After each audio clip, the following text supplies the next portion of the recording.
प्रिय मित्रों नमस्कार। आज की कहानी है खुद की पहचान। यह कहानी छोटे से गांव की है जहां हर कोई एक दूसरे को जानता है। यहाँ के हर व्यक्ति की अपनी एक पहचान है, लेकिन उस पहचान के पीछे छिपी हैं कई सामाजिक चुनौतियाँ। कहानी की मुख्य पात्र हैं सीमा, जो सरल और साहसी लड़की है। सीमा की उम्र 18 वर्ष है। वह एक मध्यम वर्गीय परिवार से है।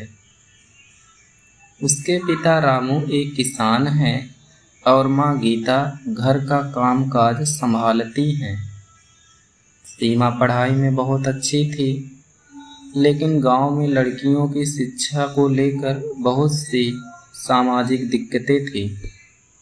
गांव में यह धारणा थी कि लड़कियों का पढ़ाई कराना बेकार है, उन्हें जल्दी शादी कर देनी चाहिए। सीमा ने हमेशा अपने माता पिता के सपनों को अपने सपनों में बदला। उसने ठान लिया कि वह अपने गांव की लड़कियों के लिए एक उदाहरण बनेंगी। एक दिन सीमा ने गांव की महिलाओं की एक बैठक आयोजित की। उसने सबको बताया कि शिक्षा के बिना वे अपने अधिकारों को नहीं पहचान सकती। पहले तो महिलाएं उसे हंसकर टाल गईं, लेकिन धीरे धीरे कुछ महिलाओं ने सीमा की बातों को गंभीरता से लेना शुरू किया। सीमा ने तय किया कि वह गांव के स्कूल में एक विशेष कक्षा शुरू करेगी, जहां लड़कियों को न केवल पढ़ाई का मौका मिलेगा, बल्कि उन्हें अपने अधिकारों के बारे में भी बताया जाएगा। लेकिन यह रास्ता आसान नहीं था। कई परिवारों ने इसके खिलाफ आवाज़ उठाई। उन्होंने कहा, लड़कियां घर का कामकाज करें, पढ़ाई का क्या करना। सीमा के माता पिता ने उसकी पहल का समर्थन किया, लेकिन वे भी चिंतित ही थे। एक दिन गांव के मुखिया ने सीमा को बुलाया। उन्होंने कहा, तुम्हारी बातें मुझे पसंद नहीं आई। सीमा, तुम गांव का माहौल बिगाड़ रही हो। सीमा ने कहा, मुखिया जी, क्या आप नहीं चाहते कि हमारी बेटियां भी आगे बढ़ें? मुखिया ने उसे धक्का देकर बाहर निकाल दिया। सीमा ने हार नहीं मानी।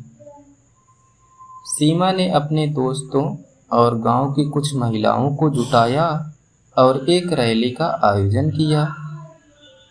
रैली में उन्होंने लड़कियों की शिक्षा के महत्व के बारे में नारे लगाए। धीरे धीरे गांव के लोग उसकी बात सुनने लगे। एक दिन गांव की एक प्रमुख महिला, जिसने हमेशा अपनी बेटियों को पढ़ाई से रोका था, उसने सीमा से कहा, मैं अपनी बेटी को पढ़ाना चाहती हूँ, क्या तुम उसे पढ़ा सकोगी? सीमा ने खुशी खुशी हाँ कर दी। सीमा की मेहनत रंग लाई। धीरे धीरे गांव की कई लड़कियां स्कूल जाने लगी। गांव के लड़कों ने भी उनका समर्थन करना शुरू किया। कुछ महीनों के बाद गांव में पहली बार एक महिला शिक्षिका भी आई, जिसने सीमा के साथ मिलकर लड़कियों की शिक्षा को बढ़ावा देने का काम शुरू किया। सीमा अब केवल अपने गांव की नहीं, बल्कि आसपास के गांवों में भी एक प्रेरणा बन गई। समय के साथ गांव में बदलाव आने लगा। लड़कियों की शिक्षा को लेकर लोगों की सोच में बदलाव आया। सीमा ने अपनी पहचान बनाई। गांव में पहली बार एक महिला ने 12वीं कक्षा पास की और उच्च शिक्षा के लिए शहर जाने का फैसला किया। सीमा ने अपने माता पिता का सपना पूरा किया और अब वे गर्व से कहते हैं, हमारी बेटी ने हमें नई राह दिखाई है। सीमा की कहानी केवल एक लड़की की नहीं है, बल्कि हर लड़की की है जो अपनी पहचान बनाने के लिए संघर्ष करती है। यह कहानी हमें यह प्रेरणा देती है कि जब हम संघर्ष करते हैं, एकजुट होते हैं, तो बदलाव संभव है। सीमा आज भी गांव में अपनी शिक्षण कार्य जारी रखे हुए है और अब कई लड़कियों के लिए आदर्श बन चुकी हैं।